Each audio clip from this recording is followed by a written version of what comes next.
बारिश में गरीब सास बहू के चटपटे पाव भाजी। माँ जी खाना लग गया है, आज थोड़ा ही दाल चावल बन पाया था, आप सब लोग आकर गर्मा गर्म खा लीजिए। अंजलि की बात सुनकर उसके सास, ससुर और नंद तीनों चटाई पर बैठ जाते हैं। अंजलि सभी को खाना परोस देती है। सभी लोग खाना खाने लगते हैं। खाना खाते हुए कविता, भाभी बाहर इतनी झमाझम बारिश हो रही है और हवा भी कितनी ठंडी चल रही है। इस मौसम में तो अगर कुछ तीखा और चटपटा मिल जाता तो खाने का मजा ही कुछ और होता। अरे बेटा, तू इस बारिश में तीखा और चटपटा खाने की बात कर रही है। मैं तो यहाँ बैठकर ये सोच रही हूँ कि 2 वक्त का रूखा सूखा खाना भी मिल जाए तो वही बहुत बड़ी बात है। अंजलि बेटा, जरा सच सच बता कि घर में कितने दिन का राशन बचा है। कहाँ माँ जी, राशन कहाँ बचा है? अगर राशन होता तो आज हम दाल चावल की जगह मैं कुछ और ना बनाती। राशन तो 2 दिन पहले ही खत्म हो चुका था, बस थोड़ा सा दाल चावल बचा था जो आज बना दिया। जब से हमारा इकलौता बेटा इस दुनिया से गया है तब से तो जैसे हमारे घर की पूरी रौनक ही खत्म हो गई है। जब वो जिंदा था तो मेहनत करके कमाता था और हम सब पेट भरकर अच्छा खासा खाते थे। मैं कल सुबह ही काम पर जाऊंगा और कुछ न कुछ मजदूरी करके खाने का सामान लेकर आऊंगा। इकलौते बेटे के जाने के बाद दिनेश छोटे से किराने की दुकान पर काम करके अपने परिवार का गुजारा कर रहा था।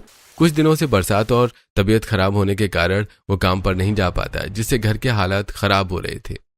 नहीं पिताजी, आपको दमे की बीमारी है। अब आप इस नमी वाले मौसम में कहीं नहीं जाएंगे। मेरे होते हुए आपको परेशान होने की जरूरत नहीं है। मैं ही जाकर अपने लिए कोई छोटा सा काम ढूंढती हूँ जिससे हमारे परिवार का गुजारा हो जाए। बहू तो जैसी संस्कारी और हिम्मती बहू भगवान हर किसी को दे। मेरा बेटा चला गया पर तू हमें इस हाल में छोड़कर कहीं नहीं गई और हमारा सहारा बनी हुई है। घर में इकलौता बेटा खोने का गम और गरीबी का साया साफ नजर आ रहा था। अंजलि थाली में चावल परोसती और सभी लोग शांत मन से खाना खाने लगते हैं। अगली सुबह अंजलि अपने लिए एक काम ढूंढने की तैयारी कर रही थी, तभी कीपैड फोन पर किसी का कॉल आता है। संगीता कॉल पर कविता के होने वाले ससुराल वालों से बात करती हुई, प्रणाम समधन जी, सब कुशल मंगल तो है ना? हाँ संगीता बहन, सब ठीक है। वैसे कविता की शादी तय हुए बहुत समय बीत चुका है और अब हम और इंतजार नहीं कर सकते। हमें लगता है कि अब हमें शादी की तारीख पक्की कर लेनी चाहिए। जी आप बिल्कुल सही कह रही हैं, लेकिन हमारी आर्थिक स्थिति अभी थोड़ी ठीक नहीं है। देखो, हमें आपसे कोई दहेज नहीं चाहिए, बस शादी में आने वाले मेहमानों के खाने पीने का इंतजाम अच्छा होना चाहिए, उसमें कोई कमी नहीं रहनी चाहिए। अब आप अपने घर में बात करके बता दीजिए। ठीक है बहन जी, मैं बताती हूँ। संगीता फोन रखती है। तब अंजलि, माँ जी क्या कह रही थी कविता की होने वाली सास? वो कह रही थी कि शादी को बहुत दिन टाल दिया गया है और अब वे जल्द से जल्द शादी करना चाहते हैं। उनका कहना है कि वे दहेज नहीं लेंगे, लेकिन बारात और मेहमानों के खाने पीने का इंतजाम बहुत बढ़िया होना चाहिए। इतना अच्छा और बिना दहेज का रिश्ता हमें दोबारा नहीं मिलेगा बहू। अगर पैसे न होने की वजह से ये रिश्ता भी टूट गया तो इस गरीब बाप की बेटी से दोबारा शादी कौन करेगा? हमारे गांव में तो एक बार रिश्ता टूट जाए तो फिर कोई दूसरा मुड़कर भी नहीं देखता। पिताजी आप बिल्कुल भी परेशान मत होइए, मैं ये रिश्ता किसी भी कीमत पर टूटने नहीं दूंगी। मैं आज ही बाजार जाकर अपने लिए कोई ना कोई काम ढूंढती हूँ। थोड़ा बहुत भी काम मिल जाएगा और पैसे जमा होने लगेंगे तो हम धूमधाम से कविता की शादी कर देंगे। भगवान तेरी हर मनोकामना पूरी करे बेटी, तू हमारे परिवार के लिए किसी वरदान से कम नहीं है। अंजलि अपनी सासू माँ के पैर छूती है और फिर अपने सिर पर सूती दुपट्टा डालकर काम की तलाश में घर से बाहर निकल जाती है। अंजलि गांव की तंग गलियों से होती हुई बाजार की तरफ बढ़ती है। वो एक बड़ी किराना दुकान के बाहर जाकर दुकानदार से, भैया जी प्रणाम, क्या आपकी इस दुकान पर मेरे लायक कोई काम मिल सकता है? मैं झाड़ू पोछा, डिब्बे साफ करना या सामान उठाने का कोई भी काम बहुत ईमानदारी से कर सकती हूँ। अरे बहन जी, आप देख नहीं रही हैं कि बाहर कितनी मूसलाधार बारिश का मौसम बना हुआ है। ग्राहक तो वैसे ही नहीं आ रहे हैं। ऐसे मंदी के मौसम में दुकान में काम कहाँ से होगा? आप कहीं और जाइए। अंजलि दूसरी दुकान पर जाकर दुकानदार से, भैया जी थोड़ा सा भी काम हो तो दे दीजिए, मेरे घर में खाने को अन्न का दाना तक नहीं है। नहीं बहन जी, मेरे पास यहाँ कोई काम नहीं है, आप कहीं और बात कीजिए। अंजलि भारी मन से आगे बढ़ जाती है। वो एक बड़े से पक्के मकान के दरवाजे पर पहुंचती है और कुंडा खटखटाती है। एक मकान मालिक बाहर आती है। दीदी जी नमस्ते, क्या आपके घर में साफ सफाई, बर्तन या कपड़े धोने का कोई काम मिलेगा? मैं बहुत मुसीबत में हूँ। हमारे यहाँ पहले से ही 2 नौकरानियां लगी हुई हैं। हमें किसी नए काम करने वाले की कोई जरूरत नहीं है। चलो जाओ यहाँ से, फालतू में समय मत बर्बाद करो। मकान मालकिन मुंह पर ही दरवाजा जोर से बंद कर देती है। अंजलि की आंखों से आंसू छलक पड़ते हैं। अचानक मूसलाधार बारिश शुरू हो जाती है। अंजलि भागकर सड़क के किनारे बने एक पुराने बस शेल्टर के नीचे शरण लेती है। वो अकेले बेंच पर बैठकर रोते हुए, हे भगवान, बीमार ससुर जी की दवाइयाँ खत्म हो चुकी, घर में राशन का एक दाना नहीं है और ननद की शादी की चिंता सर पर मंडरा रही है। मुझे एक छोटा सा भी काम नहीं मिल रहा, अब मैं कहाँ जाऊँ। दूसरी तरफ घर पर अंजलि के काफी देर तक न लौटने से चिंतित संगीता अपने सिर पर पुरानी पन्नी ढके अंजलि को ढूंढने निकलती है।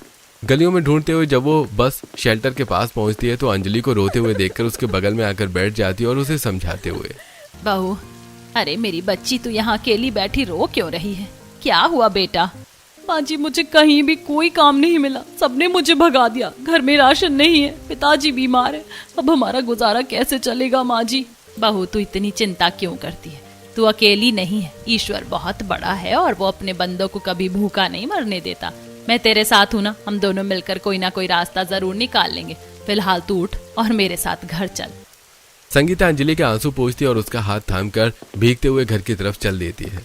संगीता और अंजलि भीगती हुई घर आती हैं। दोनों अपने अपने कपड़े बदलकर बैठ, तभी सुशीला वहां जाकर एक डिब्बा संगीता की तरफ बढ़ाते हुए, अरे संगीता बहन, देखो मैं तुम्हारे लिए क्या लाई हूँ। आज मेरा बेटा शहर गया था तो वहां से बहुत सारी पाव भाजी ले आया था, हम सब ने खा ली, फिर भी बहुत सारी बच गई तो मैंने सोचा कि तुम लोगों के लिए ले आऊं, तुम सब मिलकर गर्मा गर्म खा लो।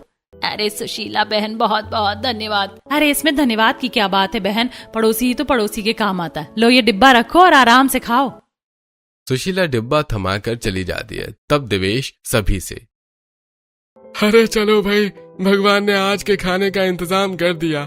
लाओ बहू, जरा मुझे भी खिलाओ, मुझे तो बहुत तेजी से भूख लगी है।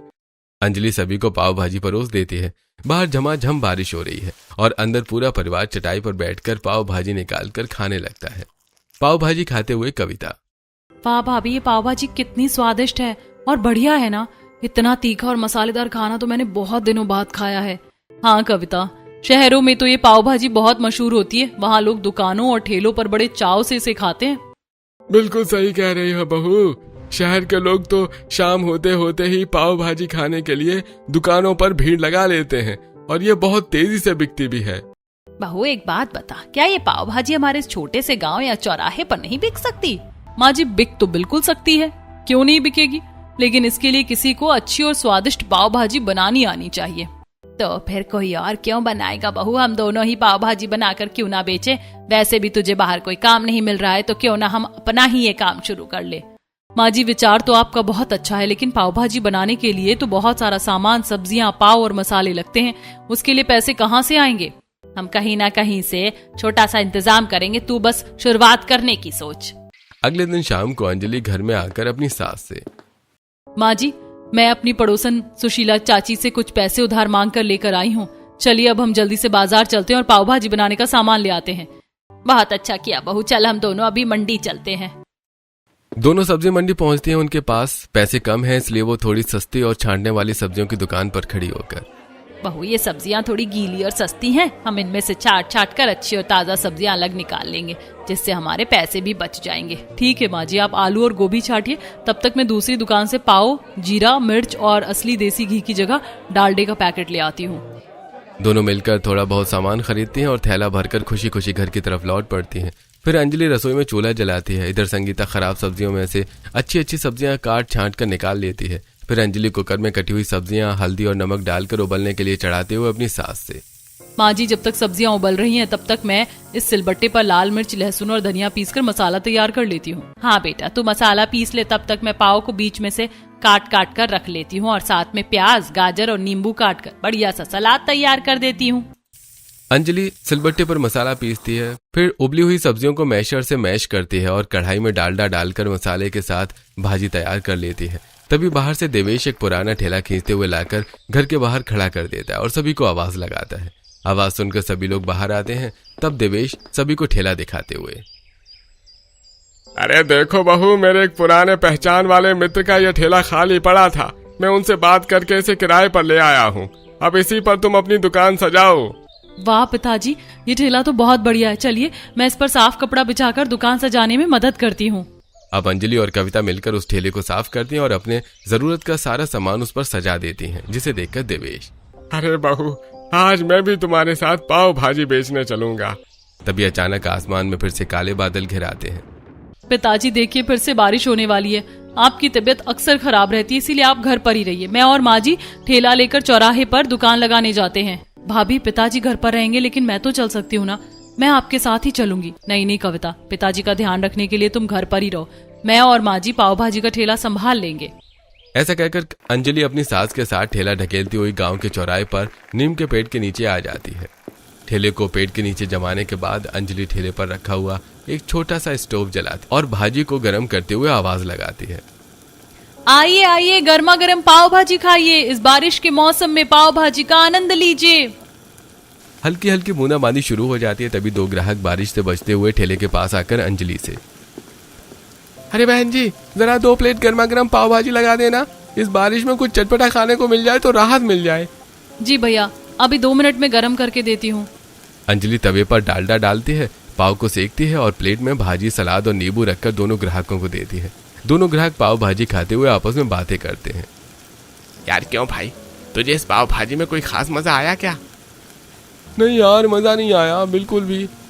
भाजी में बिल्कुल भी तीखापन और चटपटापन स्वाद ही नहीं है।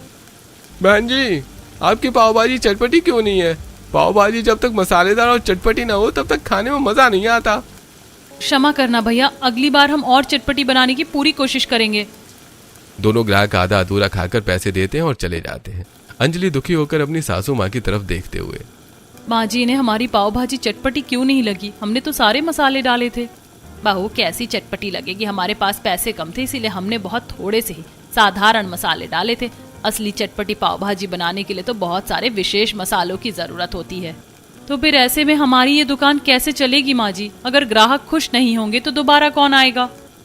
ऐसे ही शाम ढल जाती है और बहुत कम पाव भाजी बिक पाती हैं। दोनों बची हुई भाजी लेकर दुखी मन से घर लौटती हैं। उन्हें देखकर देवेश, क्या हुआ बहू, आज पहले दिन की बिक्री कैसी रही? दुकान ठीक से चली ना? क्या बताएं आपको, बहुत ही कम पाव भाजी बिक पाई। जो 2-4 ग्राहक आए थे वो कह रहे थे कि भाजी चटपटी नहीं है। अब हमारे पास इतने पैसे कहाँ कि हम महंगे और चटपटे मसाले खरीद सके। कोई बात नहीं संगीता, तुम परेशान मत हो। भगवान कोई ना कोई रास्ता जरूर दिखाएगा। तुम दोनों की मेहनत बेकार नहीं जाएगी। माँ, मुझे तो बहुत तेजी से भूख लगी है। यदि आप पाव भाजी बचा कर लाई हो तो चलो आज हम वही खा लेते हैं। इसी बहाने हम भी पाव भाजी खा लेंगे। हाँ मेरी प्यारी ननद, तुम क्यों चिंता करती हो? आज हम सब पाव भाजी ही खाएंगे। उसके बाद अंजलि बची हुई पाव भाजी सभी लोगों को परोस देती है। सभी लोग पाव भाजी खाने लगते हैं। पाव भाजी खाते हुए अंजलि अपनी सास से, माँ जी, आप ही बताइए कि इस पाव भाजी को असली चटपटी और मसालेदार बनाने के लिए हमें क्या क्या करना पड़ेगा? बेटा, पाव भाजी को चटपटा बनाने के लिए भुना हुआ धनिया, जावित्री, बड़ी इलायची, छोटी इलायची, लौंग और दालचीनी को भून कर पीसना पड़ता है और पाव को भी शुद्ध घी में सेकना पड़ता है। ऊपर से किशमिश और काजू से गार्निश करना पड़ता है। इसके लिए तो बहुत सारे पैसों की जरूरत पड़ेगी। पता नहीं हमारी पाव भाजी कभी बिक पाएगी भी या नहीं। सब लोग चुपचाप बची हुई पाव भाजी खाते हैं और उम्मीद हारकर सोने चले जाते हैं। अगले दिन भी अंजलि अपने सास के साथ पाव भाजी का ठेला लगाती है, लेकिन आज भी ज्यादा कस्टमर नहीं आ पाते। ऐसे ही 1 हफ्ता बीत जाता है। एक दिन दोपहर में अंजलि अपनी सास के साथ ठेले के पास खड़ी आवाज लगा रही थी और बारिश हल्की हल्की हो रही थी। तभी एक बड़ी सी कार आकर वहां रुकती है और उसके अंदर बैठे हुए 3 दोस्त आपस में बात करते हुए, यार, आगे का रास्ता बारिश और पानी भरे होने की वजह से पूरी तरह से बंद है। हमें यहाँ कुछ देर रुकना पड़ेगा। अरे देखो, सामने पेड़ के नीचे पाव भाजी का ठेला लगा है। क्यों ना चलकर थोड़ी पाव भाजी खा ली जाए? हाँ चलो, इस मौसम में गरम गरम पाव भाजी खाना सही रहेगा। तीनों दोस्त कार से उतरकर ठेले के पास आते हैं। जैसे ही सिद्धार्थ की नजर अंजलि पर पड़ती है वो एकदम चौंक जाता है। अंजलि भी उसे देखकर दंग रह जाती है। तुम यहाँ इस ठेले पर? बेटा, क्या आप मेरी बहू को जानते हैं? अरे नहीं माँ जी, मैं शायद किसी और को समझ बैठा, माफ कीजिएगा। ये इंसान यहाँ क्यों आ गया? मैं तो इसकी सूरत भी नहीं देखना चाहती। पता नहीं क्यों भगवान इसे बार बार मेरे सामने ले आते हैं। बहू, खड़े खड़े क्या सोच रही है? जल्दी से हाथ चला और इन लोगों के लिए पाव भाजी लगा। अंजलि तवे पर पाव सेकती है और तीनों दोस्तों को पाव भाजी परोसती है। तीनों दोस्त पाव भाजी खाने लगते हैं। पाव भाजी खाते हुए कुशल सिद्धार्थ से, अरे चाची जी, क्या आपकी ये पाव भाजी गांव में ठीक से बिक जाती है? हाँ बेटा, थोड़ी बहुत बिक जाती है, जिससे बस रोटी का गुजारा हो जाता है। अरे चाची जी, ज्यादा कैसे बिकेगी? आपकी भाजी बिल्कुल भी चटपटी नहीं है। अगर आप इसमें थोड़े अच्छे मसाले डालकर इसे चटपटी बनाएंगे तो इसकी खुशबू से ही लोग खींचे चले आएंगे। बेटा चाहती तो मैं भी यही हूँ कि खूब चटपटी पाव भाजी बनाऊं, लेकिन हमारी गरीबी ऐसी है कि हमारे पास अच्छे और महंगे मसाले खरीदने के पैसे ही नहीं हैं, इसीलिए जैसे तैसे सादी भाजी बना लेते हैं। तीनों दोस्त पाव भाजी खत्म करते हैं। फिर सिद्धार्थ अपनी जेब से 500 रुपए के नोट को निकालता है और संगीता के हाथ में देते हुए, माँ जी ये कुछ पैसे रखिए, इनसे आप अपनी पाव भाजी के लिए अच्छे और चटपटे मसाले खरीद लीजिएगा। कोई जरूरत नहीं है आपकी इस हमदर्दी की, आप अपने पैसे अपने पास रखिए और यहाँ से चले जाइए। बहू ये क्या कर रही है, ग्राहक से ऐसे बात करते हैं क्या? देखिए मैं आप पर कोई एहसान या हमदर्दी नहीं दिखा रहा हूँ, हमारा इस रास्ते से अक्सर आना जाना होता है। अगर आप चटपटी पाव भाजी बनाएंगे तो हम हर बार यहाँ रुक कर खाएंगे, इसलिए इसे एडवांस समझ कर रख लीजिए। सिद्धार्थ जबरदस्ती पैसे संगीता की हथेली पर रखता है और अपने दोस्तों के साथ कार में बैठकर चला जाता है। सिद्धार्थ के जाने के बाद अंजलि गुस्से में अपनी सासू माँ से, माँ जी आपने उस अजनबी से पैसे क्यों लिए? मुझे किसी की दया या मदद पसंद नहीं है। बहू तो इतनी छोटी सी बात पर इतना गुस्सा क्यों हो रही है? उसने खुद कहा कि वो ग्राहक के तौर पर एडवांस पैसे दे रहा है। और फिर जरा सोच, तेरे ससुर की दवाइयाँ खत्म है, कविता की शादी सिर पर है। अगर इन पैसों से हम अच्छी और चटपटी पाव भाजी बनाकर बेचने लगेंगे तो हमारे परिवार का ही भला होगा ना, हम बाद में उसके पैसे लौटा देंगे। ठीक है माँ जी, जैसी आपकी मर्जी।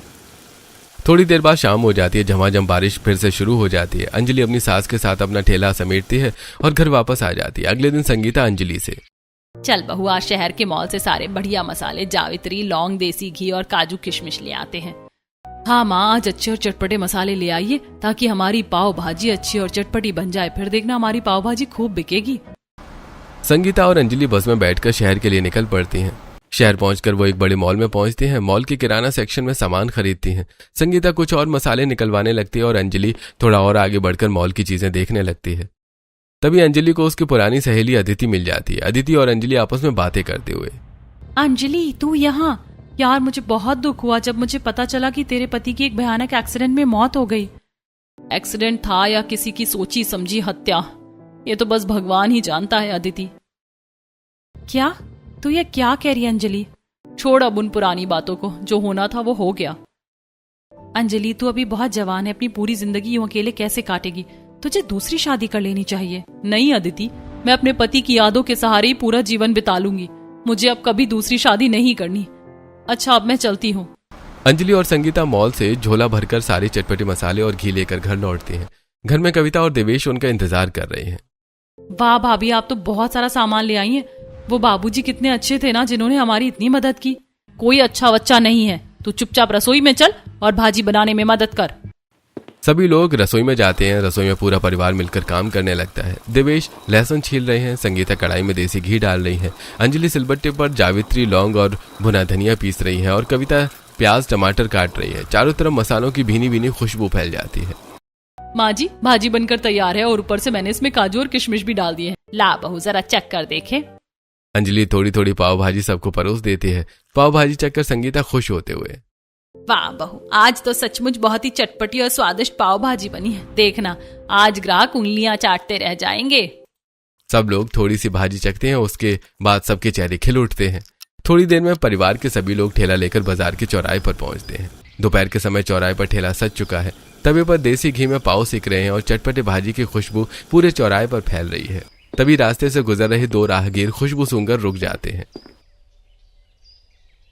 अरे वाह यार, आज तो इस ठेले से पाव भाजी की खुशबू बहुत ही लाजवाब आ रही है, लगता है आज कुछ खास बना है।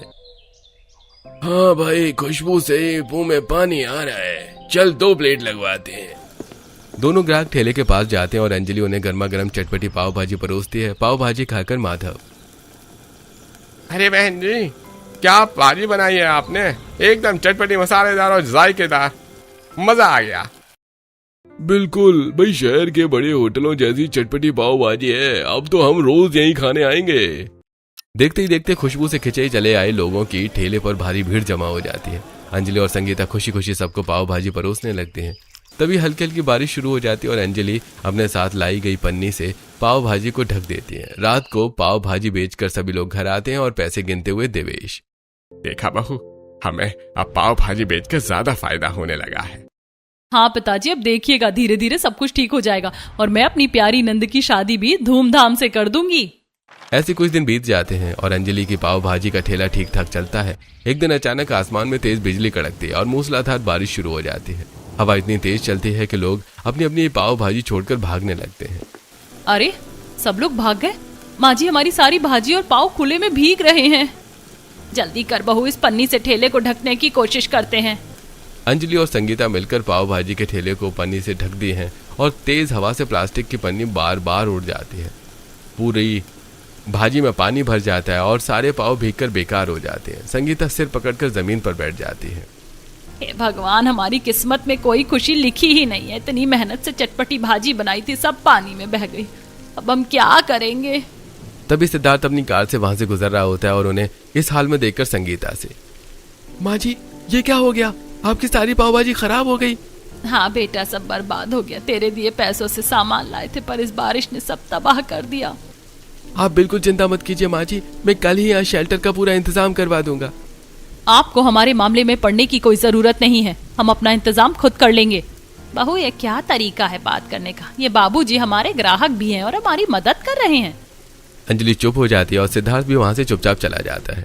अगले दिन सुबह सिद्धार्थ अपने साथ 4 मजदूरों को लेकर चौराहे पर पहुंचता है। वो ठेले के ऊपर लोहे के खंभे गाड़कर एक पक्का वाटरप्रूफ शेल्टर और तिरपाल बनवा देता है। साथ ही ग्राहकों के बैठने के लिए 4 कुर्सियां भी रखवा देता है। अंजलि वहां आती है और सिद्धार्थ को काम करवाते देखकर उसके पास आकर, तुम ये सब क्यों कर रहे हो? तुम अच्छे से जानते हो अगर मुझे इस दुनिया में सबसे ज्यादा नफरत किसी से है तो वो तुम हो। हमें तुम्हारी किसी हमदर्दी की जरूरत नहीं है। आप गलत सोच रही हैं अंजलि जी, मैं आप पर कोई दया नहीं दिखा रहा हूँ। ये तो मेरा फर्ज है कि एक अच्छे ठेले पर ग्राहकों के लिए सही व्यवस्था रहे। तभी संगीता और देवेश भी वहां आ जाते हैं।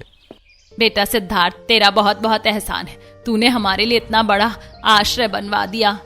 तभी फिर से जोरों से बारिश शुरू हो जाती है, लेकिन इस बार शेल्टर के नीचे पानी की एक बूंद भी नहीं आती। पाव भाजी की दुकान सज जाती है और बारिश में भी ग्राहक कुर्सियों पर बैठकर मजे से चटपटी पाव भाजी खाने लगते हैं। अरे वाह भाई वाह, अब तो यहाँ शेल्टर भी बन गया। बारिश में बैठकर गरम गरम चटपटी पाव भाजी खाने का मजा ही अलग है।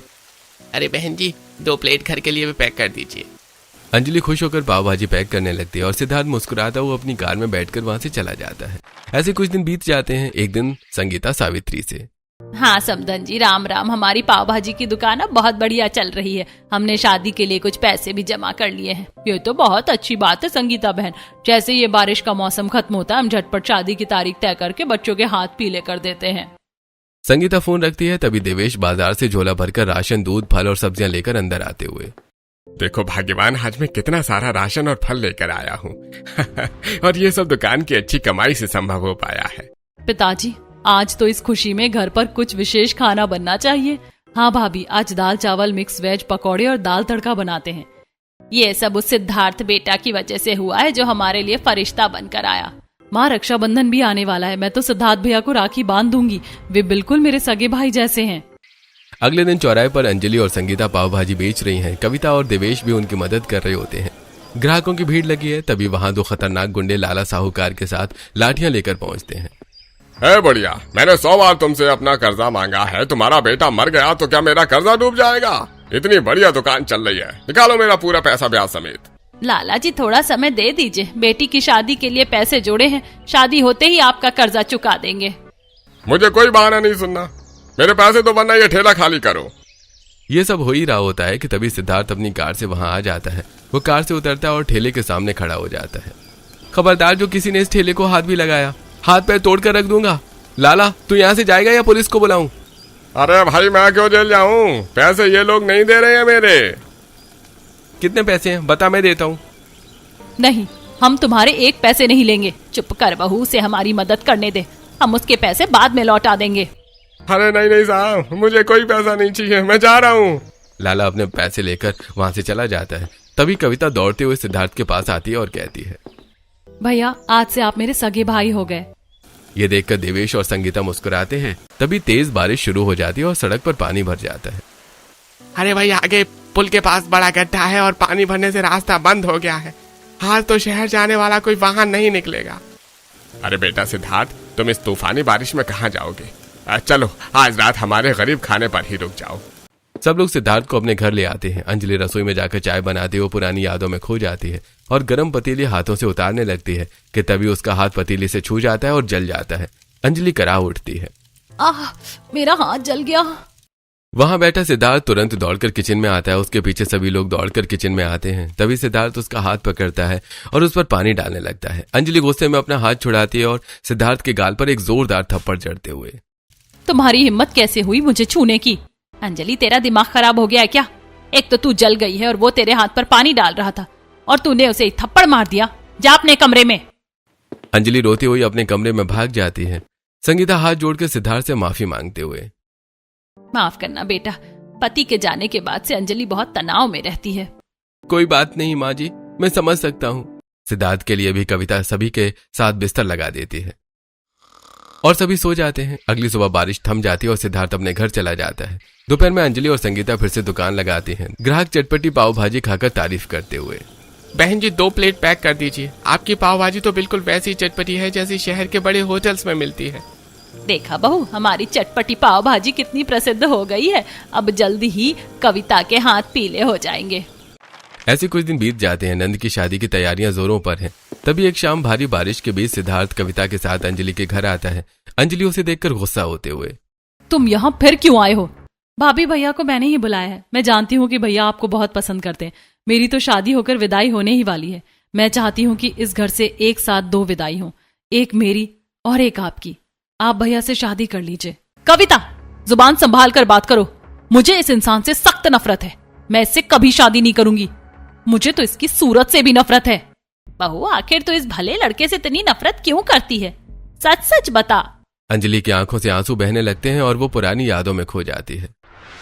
यार सिद्धार्थ, तू मेरा सबसे जिगरी दोस्त है। तेरे साथ पाव भाजी खाने का मजा ही अलग है। अच्छा, मैं घर चलता हूँ वरना बारिश तेज हो जाएगी। आरव बस में बैठकर घर लौटता है और रात को अपने कमरे में अंजलि से बात करते हुए, अंजलि, सिद्धार्थ मेरा कॉलेज का सबसे अच्छा दोस्त है। पूरी दुनिया में उससे सच्चा दोस्त मेरा कोई भी नहीं हो सकता। ऐसे कुछ दिन बीत जाते हैं। एक दिन तूफानी बारिश हो रही थी। तभी आरव के फोन पर सिद्धार्थ की कॉल आती है। यार, मुझे तेरी बहुत सख्त जरूरत है। तू अभी के अभी मेरे पास आ। ठीक है भाई, मैं अभी आता हूँ। आप इस तूफानी बारिश में मत जाइए। रास्ते में गड्ढे हैं और एक्सीडेंट का डर है। नहीं अंजलि, मेरे दोस्त ने बुलाया, मुझे जाना ही पड़ेगा। आरव चला जाता है और अगले दिन उसके एक्सीडेंट की खबर आती है। सभी लोग अस्पताल पहुंचते हैं। अंजलि आरव के कमरे में आकर आरव का हाथ पकड़ती है। तब आरव अंजलि से, अंजलि, मुझे मेरे दोस्त ने बुलाया था, पर यह बात मेरे घर वालों को मत बताना वरना वो उसे नफरत करने लगेंगे। ऐसा कहते हुए आरव दम तोड़ देता है। इसी सिद्धार्थ ने उस तूफानी रात में मेरे पति को फोन करके बुलाया था। इसी की वजह से मेरे पति का एक्सीडेंट हुआ और वो मुझे छोड़कर चले गए। सिद्धार्थ अंजलि की बात सुनकर अपनी जेब से मोबाइल निकालता है और उसमें से एक कॉल रिकॉर्डिंग प्ले करते हुए, अंजलि जी, आप बहुत बड़ी गलतफहमी में हैं। उस रात मैंने फोन जरूर किया था पर मैंने आरव को नहीं बुलाया था। वो कॉल किसी गलत नंबर पर कनेक्ट हो गई थी और किसी और व्यक्ति की आवाज थी। सुनिए ये रिकॉर्डिंग में किसी अनजान व्यक्ति की आवाज और बादलों की गर्जना सुनाई देती है। इसका मतलब कि बादलों की गर्जन की वजह से भैया को आवाज साफ समझ में नहीं आई होगी और उन्होंने समझा कि उनके दोस्त ने बुलाया है। मैं फिर भी आपसे हाथ जोड़कर माफी मांगता हूँ अंजलि जी, क्योंकि अनजाने में ही सही उस फोन की वजह से यह हादसा हुआ। बहू, जो बीत गया उसे भूल जा। सिद्धार्थ बहुत ही नेक और सच्चा लड़का है। तू इससे शादी करके अपनी नई जिंदगी शुरू कर ले। अंजलि रोते हुए अपना सिर झुका लेती है और शादी के लिए हाँ कह देती है। कुछ दिनों बाद घर में शादी का मंडप सजा है। कविता और अंजलि की शादी संपन्न होती है। शादी के बाद सिद्धार्थ संगीता और देवेश से, माँ जी, पिताजी, अब जब मैं आपका बेटा बन चुका हूं तो मैं आप दोनों को इस उम्र में यहाँ अकेला छोड़कर कैसे जा सकता हूँ? आप दोनों भी हमारे साथ शहर चलिए। ठीक है बेटा, तुम दोनों खुश रहो, यही हमारे लिए बहुत है। कविता विदा होकर अपने ससुराल चली जाती है और सिद्धार्थ अंजलि और उसके सास ससुर को लेकर शहर आ जाता है। कुछ दिनों बाद सिद्धार्थ उस पाव भाजी के ठेले को एक फ्रेंचाइजी में बदल देता है और उससे आने वाली इनकम को वो हमेशा के लिए अंजलि और उसकी सास के नाम पर जमा कर देता है। इस तरह सभी लोग खुशी खुशी जीवन गुजारने लगते हैं।